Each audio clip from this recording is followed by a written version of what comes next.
మార్గదర్శి chit funds వ్యవహారంలో ఏదైతే clean chit ఇచ్చేసి డబ్బులన్నీ కూడా తిరిగి ఇచ్చేశారు కాబట్టి ఇక ఆ కేసు క్లోజ్ అంటూ ఉండవల్లి కేసును అప్పట్లో క్లోజ్ చేస్తే సుప్రీంకోర్టుకి వెళ్తే సుప్రీంకోర్టు హైకోర్టుకి చెప్తే హైకోర్టు వీళ్ళని అఫిడవిట్లు అడిగితే ఆ డేటా తనకి ఇవ్వమంటే ఇవ్వకపోయినటువంటి అంశం మీద అనేకసార్లు ప్రస్తావించిన ఆగిపోయింది. ఇప్పుడు ఆ కేసు శాంతం క్లోజ్ అయిపోయింది.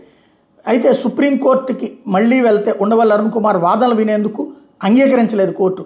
మార్గదర్శి సంస్థ ఆర్బీఐ నిబంధనలు పాటించలేదని 2007లో అప్పట్లో విచారణకు ఆదేశిస్తూ జారీ చేసినటువంటి జీవో, ఆ జీవోను కొట్టేయాలని కోరుతూ 2007 ఫిబ్రవరి 9న రామోజీరావు మార్గదర్శి ఫైనాన్స్ సుశోదశ ఎంటర్ప్రైజెస్ సుప్రీంకోర్టు ఆశ్రయించడం, ఏపీ ప్రభుత్వం వైఎస్ని ప్రతివాదులుగా చేర్చడం, ఆ తర్వాత ఉండవల్లితో పాటు మరికొందరు ఇంప్లీట్ పిటిషన్లు కూడా దాఖలు చేయడం.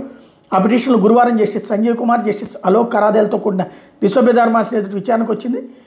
సీనియర్ న్యాయవాది సిద్ధార్థ లోద్రా ఇటు ప్రభుత్వానికి, అటు తెలంగాణ ప్రభుత్వానికి, ఆంధ్ర ప్రభుత్వానికి, తెలుగుదేశానికి, కాంగ్రెస్కి, ఇప్పుడు వీళ్ళకి కూడా ఆయనే అనమాట రామోజీరావు గారికి కూడా మార్గదర్శికి సంబంధించిన ప్రధాన రిట్ పిటిషన్ మీద హైకోర్టులో విచారణ జరుగుతుందని చెప్పుకొచ్చారు.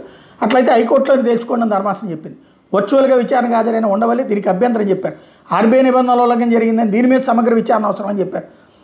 సిద్ధార్థ లోద్రా దానికి రివర్స్ చేసుకొచ్చారు. ఉండవల్లి అసలు ఇందులో ప్రతివాదే కాదు, ఇప్పటికే డిపాజిట్లు తిరిగి చెల్లించేశారు ఆయన డబ్బులు, మరో 5.34 కోట్లు మాత్రమే ఉన్నాయి, మెచ్యూరిటీ తేదీల ఆధారంగా ఆ మొత్తాలను కూడా చెల్లిస్తారు. ఇరుపక్షాల వాదనలు విన్న తర్వాత కోర్టు పిటిషన్ల మీద విచారణ ముగిస్తున్నట్టు చెప్పింది. అంటే లోకల్గానే తేల్చుకోమని.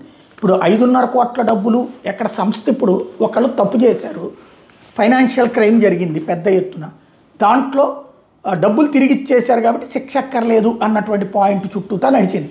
ఇది భవిష్యత్తులో అనేక కేసులకి ఏదైతే ఇది రెఫరెన్స్ కేసు అవుతుంది అన్నమాట.